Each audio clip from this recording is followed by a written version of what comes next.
Vámonos. ¿Te suena el nombre de Drácula, príncipe de las tinieblas, aficionado a la sangre humana, señor de los muertos vivientes? Este personaje ficticio, creado por el irlandés Bram Stoker en 1897, se inspiró en el príncipe Vladislaus III Dracula, voivoda o príncipe de Valaquia.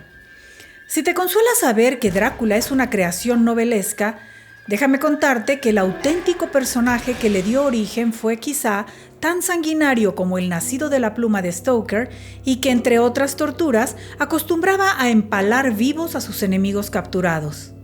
Si quieres saber en qué consiste esta práctica y algunos pormenores más acerca de este príncipe implacable, quédate conmigo para conocer la sangrienta historia de Vlad el Empalador.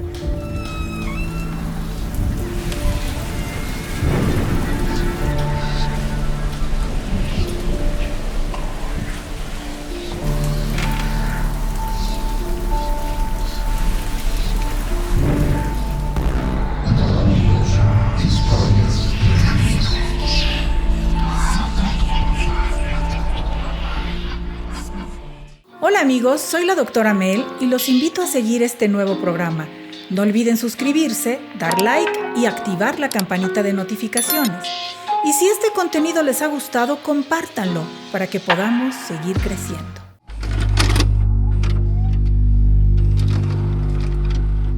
Vladislaus III Dracula, conocido como Vlad, existió en una época muy complicada, en la que los enfrentamientos bélicos estaban a la orden del día. Valaquia, junto con Moldavia y Transilvania, formaban la llamada Tara Romaneasca, es decir, Rumania, donde los monarcas católicos se enfrentaban a los turcos, que poco a poco se apoderaban de territorios en esa región. Tanto ellos como los turcos presionaban para que los nobles se adhirieran a su respectivo bando, ya que los hijos de los príncipes, legítimos o no, tenían los mismos derechos monárquicos. En 1431, Vlad II, padre de Vlad, el nuestro, que ahora nos ocupa, ingresó en la exclusiva Orden del Dragón, fundada por Segismundo de Luxemburgo, emperador y rey de Hungría. Esta orden estaba integrada por 24 nobles del rango más elevado, dedicados a frenar la invasión otomana extendida por toda Europa, a abolir la herejía y proteger a la familia imperial. Como miembro de la orden, se le dio a conocer como Vlad Dracul, dragón, y su hijo, nacido en ese mismo 1431, se conocería como Vlad Dracula o Drácula, es decir, hijo del dragón. Por encargo de Segismundo de Luxemburgo, Vlad II tenía a su cargo la defensa de la frontera en Transilvania, de manera que Dracul pasó los siguientes 5 años combatiendo e intrigando en contra de su hermanastro Alexander, que se había quedado con el trono de Valaquia. Para ello, incluso se alió con los otomanos, buscando adueñarse del poder, pero no lo consiguió sino hasta que su hermanastro falleció en 1436 de muerte natural. De tal padre, tal hijo, en los años siguientes, Vlad II navegó de un bando a otro, según le convenía, lo que provocó inestabilidad y la invasión de Valaquia bajo el mando de Juan Hunyadi, regente de Hungría entre 1442 y 1443. Por su parte, en 1444, el sultán Murad II tomó como rehenes a sus 2 hijos, Vlad Dracula y Radu el Hermoso, a cambio de brindar al padre tropas para recuperar Valaquia. Aunque recibió un buen trato por parte del sultán otomano y de su hijo Mehmed, que más adelante conquistaría Constantinopla, Drácula albergó un gran rencor hacia ellos. En 1447, una sublevación contra Vlad II, que nuevamente cambió de bando a conveniencia, arriesgando a sus propios hijos, terminó con su muerte a golpes por parte de los boyardos o aristócratas valacos, quienes también enterraron vivo a su hijo mayor, Mircea. En 1448, Drácula, ahora sí, nuestro Drácula, con solo 16 años de edad y ayudado por los otomanos, emprendió la recuperación del trono de Valaquia, cosa que logró 8 años después, en 1456, luego de muchas vicisitudes. Diseñó un sistema de gobierno integrado por plebeyos y hasta por extranjeros, pero no con una intención democrática, sino todo lo contrario, la de reforzar su poder absoluto con funcionarios que dependieran por completo de su voluntad, a los que pudiera anular y hasta ejecutar si lo deseaba. Su venganza contra los boyardos consistió en invitar a 200 de ellos y a sus familias a una cena de Pascua. Las mujeres y ancianos fueron ejecutados de inmediato y muchos de los hombres murieron ahogados, mientras se les obligaba a trabajar como esclavos en la construcción de un castillo junto al río Arges.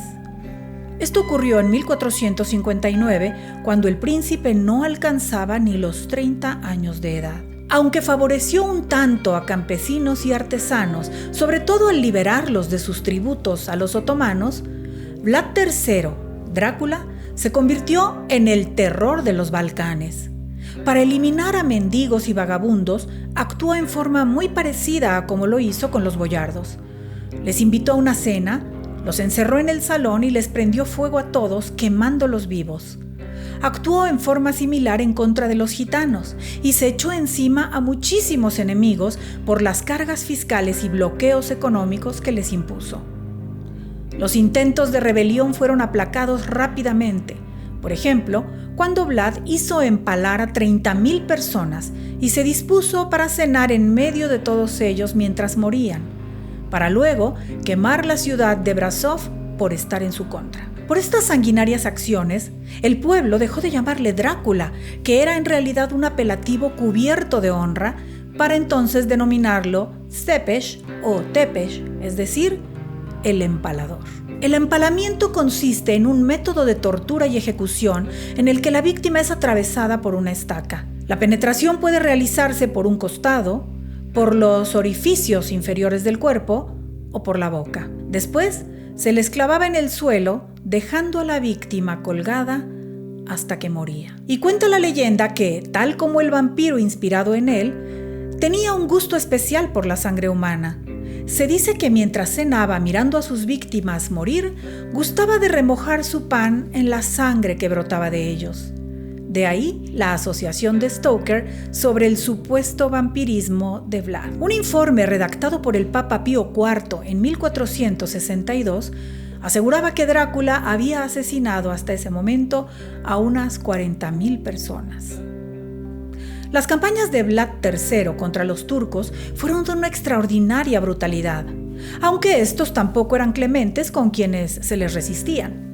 En 1459, Mehmed II envió a una embajada para reclamar un tributo de 10,000 ducados y 300 jovencitos. La respuesta del empalador fue clavar los turbantes de los embajadores en sus cabezas, pretextando que le habían faltado al respeto al no descubrirle para saludarle. El propio Vlad se infiltraba en los campamentos otomanos, aprovechando que había aprendido el idioma turco cuando fue rehén de Murad II. También utilizó el terror. Empaló a 23,000 prisioneros con sus familias en la ruta del enemigo. El sultán debió sentirse muy impresionado al saber que aquellas atrocidades eran perpetradas por el mismo Vlad que fue acogido en su reino y que fue un tiempo su compañero de juegos. En noviembre de 1476, Vlad derrotó a Basarab y recuperó el poder, pero por muy poco tiempo, pues Basarab regresó con tropas otomanas y Vlad murió luchando contra los turcos en diciembre de 1476. Su cabeza fue enviada a Constantinopla para exhibirla y disipar así el terror que inspiraba su nombre, aunque en realidad esta exhibición más bien contribuyó a incrementar dicho terror. De esa manera, la historia de Vlad III, Tepes, llegaba a su fin y daba paso a la leyenda de Drácula, hijo de Drácul, el dragón.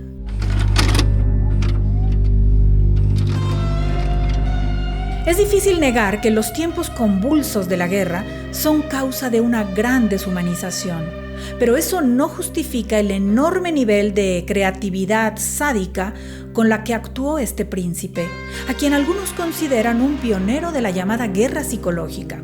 Y no era para menos. Imaginen el terror de ser invitado a uno de sus banquetes sabiendo en qué terminarían y no poder negarse a asistir por miedo a un final aún peor, si es que eso es posible. Lo que es un hecho es que este genocida carecía de límites como la compasión, por lo que evidentemente se trata de un caso de personalidad narcisista del tipo maligno, capaz de ensañarse de la peor manera no solo con sus enemigos, sino con muchas personas que eran absolutamente inocentes. El estupor que esto causa fue descrito por el gran Víctor Hugo con las palabras: «Es extraña la ligereza con la que los malvados creen que todo les saldrá bien». Por otro lado, aceptar de tan buen grado la asociación literaria, convertida ya en leyenda, acerca de que el príncipe de Valaquia era un vampiro, sirve a dos propósitos. Por un lado, parece justificar tal nivel de sadismo debido al supuesto origen sobrenatural de su ejecutor.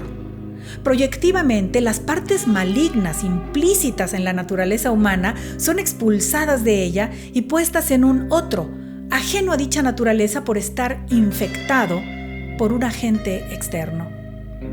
Y por otra parte, la creencia en el vampiro, cuya existencia sí registra la historia, al menos como la hemos relatado hoy, alimenta ese mismo aspecto sombrío que se intenta expulsar, pero que está ahí, dentro de cada mente normal, llena de claroscuros.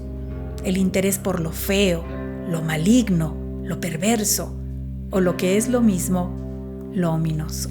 No olviden dar su like, suscribirse al canal si aún no lo han hecho y activar la campana de notificaciones para que no se pierdan ninguno de nuestros videos de estreno.